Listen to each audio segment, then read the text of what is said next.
नमस्कार, मैं हूं पल्लवी परिहार और आप देख रहे हैं हमारा विशेष कार्यक्रम छत्तीसगढ़ के बात हमारे साथ। आज बात वंदे मातरम की। छत्तीसगढ़ में अब राष्ट्रवाद बनाम व्यक्तिगत स्वतंत्रता की बहस तेज हो गई है। संसद में केंद्रीय गृह मंत्री अमित शाह की ओर से राष्ट्रीय गौरव अपमान निवारण संशोधन विधेयक 2026 पेश किए जाने के बाद छत्तीसगढ़ की सियासत भी गर्मा गई है। प्रस्तावित कानून में राष्ट्रीय गीत वंदे मातरम के जानबूझकर अपमान करने या उसके गायन में बाधा डालने पर 3 साल तक की जेल का प्रावधान है। इसे लेकर भाजपा और विपक्ष के बीच तीखी बयानबाजी शुरू हो गई है। सत्ता पक्ष ने विधेयक का खुलकर समर्थन किया है, तो वहीं छत्तीसगढ़ सरकार के मंत्री नित्यानंद गोंड ने कहा कि वंदे मातरम देश के लिए बेहद सम्मानीय है और इसके प्रोटोकॉल में किसी भी तरह की लापरवाही या बदलाव स्वीकार नहीं किया जा सकता।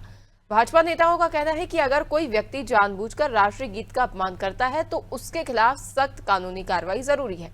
वहीं कांग्रेस ने विधेयक को लेकर सवाल उठाए हैं। कांग्रेस का आरोप है कि ऐसे कानूनों का राजनीतिक फायदे के लिए दुरुपयोग हो सकता है। राष्ट्रगीत का सम्मान दिल से होना चाहिए, कानून के डर से नहीं।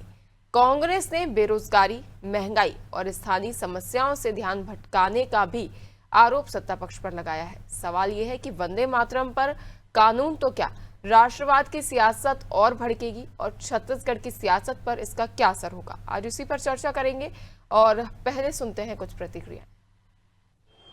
देखिए, जरूर अमित शाह जी जो बिल लाएंगे और वंदे मातरम, ये संगीत को हमें सभी को सम्मान देना चाहिए और इसमें किसी प्रकार का व्यतिक्रम नहीं होना चाहिए। और इसमें जब व्यतिक्रम होगा तो उसके लिए कार्यानुष्ठान लेना ही जरूरी भी है। उसीलिए जब बिल आएगा, अमित शाह जी जो लाएंगे, जरूर ये तो संसद में पारित होगा, लेकिन उसको सम्मान देना हमें सभी का कर्तव्य है। और ठीक ढंग से वो वंदे मातरम गान कैसे होगा, इसको हम सभी भारतवासी इसको मानेंगे। आज़ादी की लड़ाई से लेकर आज़ाद भारत से अब तक देश के प्रत्येक नागरिक जो है राष्ट्रगान, राष्ट्रगीत और तिरंगे झंडे को, भारत के संविधान को सम्मान करते हैं। पर भाजपा को बताना चाहिए कि उनके जो पीठ संगठन है आरएसएस, उन्होंने 52 साल तक तिरंगा क्यों नहीं फहराया, राष्ट्रगीत और राष्ट्रगान क्यों नहीं किया है और भारत के संविधान के खिलाफ आरएसएस ने क्यों काम किया है। तो पूरी तरीके से राष्ट्रभक्ति तो देश के हर नागरिक में है। सिर्फ आरएसएस ऐसी संस्था है, आरएसएस से जुड़े ऐसे लोग हैं जो इस देश के न तो संविधान का सम्मान करते हैं, न राष्ट्रगान का, न राष्ट्रगीत का, न तिरंगा का। तो भारतीय जनता पार्टी को तो प्रायश्चित करना चाहिए और आरएसएस से पूछना चाहिए, उन्होंने 52 साल तक आखिर राष्ट्र के स्वाभिमान के साथ आखिर खिलवाड़ क्यों किया। तो देखिए, अब संसद सत्र शुरू होते ही और वंदे मातरम पर बहस छिड़ने के बाद ही राजनीतिक सरगर्मियां भी तेज हो गई हैं। छत्तीसगढ़ में भी इसको लेकर बहस देखने को मिल रही है। जहां पर सत्ता पक्ष की ओर से इसका पुरजोर समर्थन किया जा रहा है, तो विपक्ष इसका विरोध कर रही है। वहीं इस मुद्दे पर चर्चा के लिए हमारे साथ जुड़ गए हैं रामू नेताम, भाजपा प्रवक्ता हैं। वहीं कांग्रेस से विनय शुक्ला जी हमारे साथ जुड़ गए हैं और वरिष्ठ पत्रकार रमेश पांडे जी हमारे साथ जुड़ गए हैं। आप सभी मेहमानों का नादी टीवी में बहुत बहुत स्वागत है। वहीं सबसे पहला सवाल मैं बीजेपी से लेना चाहूंगी, जहां रामू जी से मेरा सवाल है कि बीजेपी की ओर से वंदे मातरम का पुरजोर समर्थन किया जा रहा है। विगत दिवस हमें देखने को मिला जहां पिछले संसद सत्र के दौरान वंदे मातरम पर कई घंटों तक बहस भी देखने को मिली है और अब विधेयक पास किया गया है जहां पर राष्ट्रगीत का अपमान नहीं किया जाएगा और यदि ऐसा किया जाता है तो उसके लिए सजा का प्रावधान है। तो ऐसा क्यों? इससे पहले भी तो कानून बना हुआ था जहां किसी भी राष्ट्र चिन्ह हो, राष्ट्र प्रतीक हो, राष्ट्रगीत, राष्ट्रगान, किसी भी चीज का अपमान नहीं किया जा सकता। तो फिर इस प्रावधान लाने की जरूरत क्यों और कैसे पड़ी? तो सबसे पहले पल्लवी जी को नमस्कार मेरा, और हमारे कांग्रेस के प्रवक्ता विनय शुक्ला जी और वरिष्ठ पत्रकार रमेश पांडे जी को भी मेरा नमस्कार। पल्लवी जी, मैं आपको कहना चाहूंगा, आज देश में वंदे मातरम का 150 वर्ष जो हो चुका है और कई जगह, कई क्षेत्रों में इस वंदे मातरम का अपमान तो करते ही हैं और इसके साथ साथ कई सरकारी दफ्तरों हो या उसमें भाई जिस तरह हम राष्ट्र गान जो करते हैं जनगण का, तो उसी आधार पे आज हमारे जो देश के गृह मंत्री इस पे कानून लेके आ रहे हैं और स्वभाव ही ये होना चाहिए भाई, जिन्होंने भी इनका विरोध करेंगे तो उनके ऊपर एक कानून बनना चाहिए भाई। ये एक हमारे देश का एक राष्ट्रगान है भाई। इसके लिए हम अपने देश के लिए अगर कानून ला रहे हैं तो इसमें बुरी बात क्या है? और इनके साथ ये जरूर होना चाहिए हमारे देश के प्रधानमंत्री और देश के गृह मंत्री तो भाई इसके लिए तो बिल्कुल दिल से धन्यवाद देना चाहूंगा कि ये ऐसा कानून लेके आए। बिल्कुल रामू जी, तो ये इस सवाल का जवाब हम विनय जी से ले लेते हैं। विनय जी, ऐसा क्यों है, कांग्रेस को आपत्ति क्यों है? क्योंकि देश के राष्ट्रगीत के लिए ये कानून लाया जा रहा है, तो इसमें कांग्रेस को क्या आपत्ति है? यदि राष्ट्रगीत के लिए सम्मानीय कोई रहे और उसके लिए सम्मान व्यक्त करे, उसका अपमान ना हो और किसी भी प्रकार की विवादित आपत्तिजनक टिप्पणियां उसके खिलाफ ना की जा सके, इसके लिए विधेयक लाया जा रहा है, तो इसका कांग्रेस विरोध क्यों कर रही है? देखिए, सबसे पहले आपको, आपके दर्शकों को और साथी पेंगिस को नमस्कार करता हूं, पांडे जी को प्रणाम करता हूं। बड़ा विडंबना है कि भारतीय जनता पार्टी अगर कोई विधेयक लाए, अच्छा बुरा कुछ भी हो, देखिए कांग्रेस पार्टी को राष्ट्र के मामले में किसी से कोई आपत्ति नहीं है। सबसे बड़ी आपत्ति भारतीय जनता पार्टी की ही है, जो उसके संगठन है आरएसएस, इन्होंने ही राष्ट्रगीत और राष्ट्रगान का ही अपमान किया है। मैं ये कहना चाहता हूं कि जो मुद्दा पूरे देश में है, जो छत्तीसगढ़ में है, जो भारत देश में है, उस मुद्दे में बात नहीं करनी है। ये राष्ट्रगान के मामले में उस मुद्दे में हम डिबेट में बैठ जाएंगे, लेकिन बढ़ती महंगाई, बेरोजगारी, युवाओं का जो प्रदर्शन हो रहा है, किसानों में जो अभी खाद बीज नहीं बोल रहे हैं, इसके बारे में हमको कोई बात नहीं करनी है। ये मुद्दा इतना गर्मा गया है कि कांग्रेस आपत्ति जता रही है। कांग्रेस क्यों आपत्ति जताएगी? जो देश की राष्ट्रगीत है, जो राष्ट्रगान है, कांग्रेस उसको समर्थन करते सदा जीवन आई है। जब से ये बना हुआ है तब से हर एक फंक्शन में राष्ट्रगान और राष्ट्रगीत का ही शुरुआत करके कांग्रेस अपना प्रशिक्षण शिविर या जो भी शिविर जाते हैं उसका मान सकते हैं। मैं ये समझ में नहीं आ रहा है कि भारतीय जनता पार्टी को झूठ बोलने की आदत कब से हो गई है, कब से ये देश के लिए इतना लगाव लगा चुके हैं, कब से इनके आरएसएस शाखा ये गीत को गाने में मजबूर हो गए हैं। ये कानून तो उनके लिए बनाना चाहिए, ये कांग्रेस के लिए नहीं है। कांग्रेस देश की सम्मान करती है, लोगों के साथ खड़ी होती है। ऐसा कोई ये नहीं है कि हम राष्ट्रद्रोह की बात करें। राष्ट्रद्रोह की बात हमेशा भारतीय जनता पार्टी करते आई है। जी ठीक है विनय जी, हम मान लेते हैं कि बीजेपी की ओर से हमेशा इसका राजनीतिकरण किया जाता है। आपके मुद्दे भी सही हैं, क्योंकि प्रदेश में ऐसे कई मुद्दे हैं जो कि प्रखर रूप से कांग्रेस की ओर से उठाए जाते हैं, बेरोजगारी कहें, भ्रष्टाचार कहें, लेकिन जो देश में सत्ता है और जो विधेयक केंद्र सरकार की ओर से पारित किया गया है वो देश में रहने वाले सभी लोगों के लिए है। लेकिन देश में जो सत्ता है वो बीजेपी की है, कांग्रेस की सुई घूम फिर कर आरएसएस पर क्यों आ जाती है? देखिए, 52 साल से जिसने देश का झंडा नहीं फहराया, 52 साल से जिसने देश की राष्ट्रगान और राष्ट्रगीत को महत्व नहीं दिया, आप ये बताइए, आरएसएस के चीफ जो है मोहन भागवत जी, ना तो उनका पंजीयन है, उसके बावजूद भी उसको जेड प्लस सुरक्षा दी जाती है भारतीय जनता पार्टी की।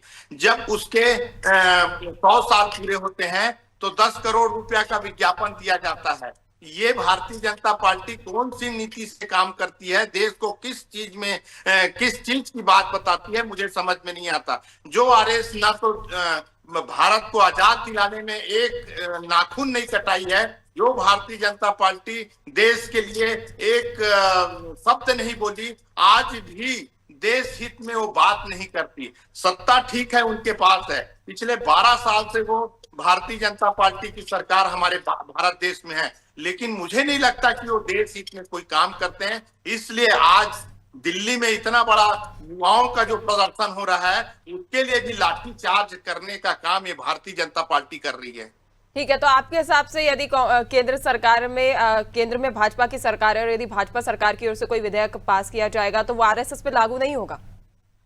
ये तो बीजेपी वाले से पूछिए। देखिए, मेरा ये कहना है, आप एक सुलझी हुई पत्रकार हैं, मुझे ये बताइए कि भारतीय जनता पार्टी के पास यही एक मुद्दा नहीं है जिससे हमारा खाना पीना रुक गया है।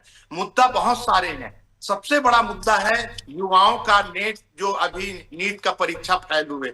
दूसरी मुद्दा है किसानों का, जो वर्तमान समय में बारिश का समय है, उनको धान बोना है। अगर हम फसल नहीं बो पाएंगे तो देश कैसे चलेगी? फिर तो और महंगाई बढ़ जाएगी।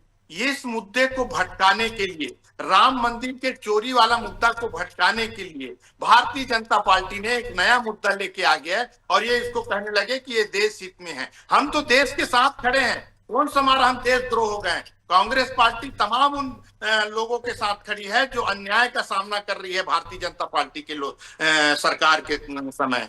जी चलिए ठीक है, इस पर हम और चर्चा करेंगे, लेकिन उससे पहले मैं रमेश जी की प्रतिक्रिया जान लेती हूँ। रमेश जी, जहां पर आज फिर से संसद सत्र की शुरुआत हुई है और अब इसमें वंदे मातरम विधेयक जो है इससे संबंधित कानून पेश किया गया है और लागू किया गया है, जिसमें अब सजा का प्रावधान है। इसका कांग्रेस की ओर से कहीं ना कहीं इस पर टिप्पणी की जा रही है। हालांकि कांग्रेस का साफ रुख ये भी है कि हम इसका विरोध नहीं कर रहे हैं, लेकिन प्रदेश के, देश के कई ऐसे ज्वलंत मुद्दे हैं जिनकी ओर सरकार को रुख करना चाहिए, लेकिन सरकार की ओर से उन पर कोई भी बयानबाजी या कोई भी बहस नहीं होती है संसद में, जिसको लेकर कहीं ना कहीं विपक्ष में आक्रोश व्याप्त है। इस पर आप क्या कहना चाहेंगे? देखिए पल्लवी, आप रामू भाई को, भैया को, सबको, आपके प्रिय दर्शकों को, देखिए पूरी बात सुनने से मेरे बात आ रही है। इसमें एक भ्रामक बातें जनता के बीच ले जा रहे हैं, सही बात ये नहीं। कांग्रेस और भारतीय जनता पार्टी दोनों प्रवक्ता साथियों की बातों से, जो आपने कुछ विजुअल दिखाया, उससे ये समझ में आ रहा कि भारतीय जनता पार्टी जो विधेयक ले आ रही है वो एक प्रक्रिया, सामान्य प्रक्रिया है और किसी स्पेशलाइजेशन के तहत उस विधेयक को नहीं लाया जा रहा। और कांग्रेस पार्टी उसका विरोध भी नहीं कर रही। कांग्रेस सिर्फ ये कह रही है कि प्राथमिकता के आधार पर अब और मुद्दों पे चर्चा हुई थी, इसकी प्राथमिकता इतनी तो ये विषय समझ में आई। अब रही बात राष्ट्रीय गीत पर तो विधेयक लाया जा रहा, समझिए राष्ट्रीय गीत हमारा 11 फरवरी 2026 को इसका नोटिफिकेशन आया था और कैसे गायकों का क्या प्राथमिकताएं होंगी ये बिंदु तय हुए। बजट सत्र में राष्ट्रीय गीत संसद में भी गाया गया, सभाओं में भी गाया गया, कहीं किसी प्रकार के विरोध। अब उसको एक कानूनी शक्ल देना है कि अगर कोई गड़बड़ी करता है, कोई अभद्रता करता है, कोई उसका अपमान करता है, तो उसके साथ क्या बर्ताव किया जाता है। अब आप दो सवाल खड़े कर सकते हैं कि भाई राष्ट्रीय गीत है, राष्ट्रीय गान है, हम राष्ट्र के तो उसका विरोध कौन करे, उसका अपमान कौन करेगा। लेकिन आप देखिए तिरंगे झंडे को देखिए, 15 अगस्त 26 जनवरी को हम देश को आजाद हुए 80 साल लगभग हो रहा है, फिर भी आप खबरों में सुर्खियों में आता है झंडा कहीं उल्टा फहरा दिया गया, कहीं झंडा नीचे कीचड़ में फेंक दिया गया, कहीं झंडा फटा हुआ फहरा दिया गया। तो इसके लिए सामान्य कानूनी प्रक्रिया है कि ऐसा जो लोग करते हैं उन दंडात्मक कार्रवाई की जाए। तो राष्ट्रीय गीत में भी ये जो विधेयक लाया जा रहा है ये कोई अलग से स्पेशल कैटेगरी नहीं है। जैसे राष्ट्रगान के लिए कानूनी शक्ल है, उसी तरह से ये भी एक कानूनी शक्ल बनाया जा रहा है कि अगर कोई जानबूझ करके इसको अपमानित करता है, कोई परेशानी, कोई देश को अपमानित करने की करता है, तो उसके खिलाफ क्या क्या कार्रवाई हो सकती है। मेरे ख्याल से कांग्रेस इसका विरोध नहीं कर रही, कांग्रेस का सिर्फ तर्क दिख रहा है। इसकी जगह पर प्राथमिकता कुछ और मुद्दे, अभी जो ज्वलंत मुद्दे हैं उस पर बात होनी चाहिए थी। इस काम को हम पीछे भी कर सकते थे, लेकिन ठीक है, सरकार की अपनी प्राथमिकता होती है, अपनी प्राथमिक चयन बिंदु हो, सरकार अपना काम कर रही है। जी ठीक है रमेश जी, आपका भी सही कहना है और कांग्रेस का भी जो कांग्रेस की भूमिका है विपक्ष की, उसके नाते उनकी ओर से भी कई मुद्दे उठाए जा रहे हैं। लेकिन यदि हम वंदे मातरम की ही बात करें और इस विधेयक की ही बात करें तो इसमें कई चीजें ऐसी हैं जो कि सवाल या निशान खड़े करती हैं। जैसे यदि हम विधेयक की बात करें तो वंदे मातरम को ठीक से ना गाना ही उसका अपमान कहलाता है, लेकिन कई लोग ऐसे हैं जो कि बिना पढ़े लिखे हैं, उन्हें वंदे मातरम नहीं आता, तो क्या उनकी देशभक्ति पर सवाल है? रामू जी, मेरा सवाल आपसे। देखिए पल्लवी जी, मैं इस पर एक बात बोल दूं। जी जी, जैसे इसका सामूहिक गायन होता है, जिसके लिए जैसे सरकारी कार्यालय, सरकारी कार्यक्रमों में, भाई जैसे मैं अनपढ़ हूं, राष्ट्रीय गीत की हेडलाइन नहीं आती और सामूहिक गायन हो रहा है, तो मैं खड़े होकर के सम्मानजनक उसको स्वीकार करूंगा, मैं मुंह नहीं बोलूंगा, वो भी सम्मान है। जरूरी नहीं कि मैं कारण ही करूं। तो ये गलत बात है। कोई इसको अनपढ़ है नहीं पढ़ पाएगा, ये गलत बात है। अनपढ़ है तो वो चुप रहेगा, राष्ट्रगान की तरह वो शांत होकर के सुनेगा। तो ऐसा कोई विषय नहीं है। जी जी ठीक है भाई, मैं रामू जी से पूछना चाहूंगी। रामू जी, जिस प्रकार से पहले भी कानून रहे हैं राष्ट्रीय प्रतीकों को लेकर और राष्ट्रगान, राष्ट्रगीत, राष्ट्र पक्षियों को लेकर, इसी प्रकार से राष्ट्रगीत भी उसमें सम्मिलित है। इस बार जो राष्ट्रगीत वंदे मातरम को लेकर प्रावधान आया है, विधेयक लाया गया है, इसके तहत क्या जो है बेहतर सुनिश्चित हो सकेगा? क्योंकि यदि देखा जाए तो जो देश विरोधी सोच है, कोई भी व्यक्ति नहीं है और सोच एक दूसरे पर ट्रांसफर होती जाती है। कोई भी व्यक्ति किसी को भी जो है वो इन्फ्लुएंस कर सकता है देश विरोधी गतिविधियों के लिए। तो इस प्रकार से कैसे लड़ा जाएगा? देखिए पल्लवी जी, अभी हमारे वरिष्ठ पत्रकार पांडे जी ने बहुत अच्छा विषय रखा है और बिल्कुल देश हित में रखा है। इसमें जैसे हम कोई सरकारी संस्था या कहीं खड़े होके जो राष्ट्र गान गाते हैं, इसमें मान लो कोई अनपढ़ है, अशिक्षित है, वो बिल्कुल मतलब अपने जगह में खड़े होके उसका सम्मान कर सकता है। इसमें कई ऐसे असामाजिक जो तत्व है तो जानबूझ के गलती पे गलती करते हैं, इनके लिए ये कानून लागू हो जाएगी। और दूसरी बात, मैं हमारे मित्र कांग्रेस के प्रवक्ता को कहना चाहूंगा, हमेशा आरएसएस की जो बात कर रहे थे और जो देश हित में शहीदों की बात कर रहे थे, मैं बताना चाहूंगा हमारे कांग्रेस के प्रवक्ता को, भाई वीर सावरकर के बारे में इतिहास जाने। और दूसरी बात, आरएसएस को अगर जानना है तो आप जब तक कोई संस्था या कोई संगठन में आप जुड़ेंगे नहीं, उसको करीबी से देखेंगे नहीं, तो आप कैसे बता पाएंगे कि आरएसएस देश हित में वो है। भाई आज देश में कई अनुसंधान संगठन बनके कहीं जो विपत्ति आती है, आपत्ति आती है, ऐसे जगह में बिना निस्वार्थ भाव से हमारे आरएसएस के लोग खड़े होकर सेवा भाव के हित में सेवा करते हैं, निस्वार्थ भाव से। और दूसरी बात मैं कहना चाहूंगा हमारे मित्र को, जैसे 12 साल हो गए हमारी सरकार की, हम मोदी जी की सरकार, पूरे राष्ट्र में मैं आपको कहना चाहूंगा, हम बचपन से पढ़ते रहे, कश्मीर से कन्याकुमारी हम एक, भारत एक है, लेकिन फिर कश्मीर में अलग संविधान, अलग कानून कैसे हुआ था? इसको किसने वो किया? भाई आज मैं आपको बताना चाहूंगा, मोदी जी के नेतृत्व में ही कश्मीर में 35 से हो, ट्रिपल तलाक की बात हो, चाहे आपका 370 की बात हो, भाई आज खत्म हुआ ना। भाई आज हम गर्व से कह सकते हैं हम भारत एक अखंड के उसमें वो है।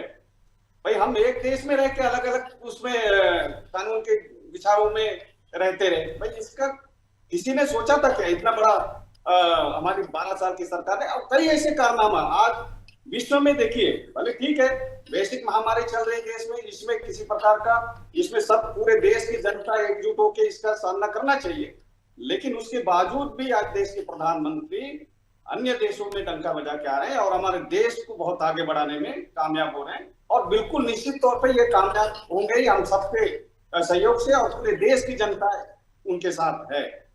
जी रामू जी, एक और सवाल है विपक्ष का कि जो देश के ज्वलंत मुद्दे हैं अन्य, उनको लेकर क्या, नीट पेपर लीक को लेकर क्या?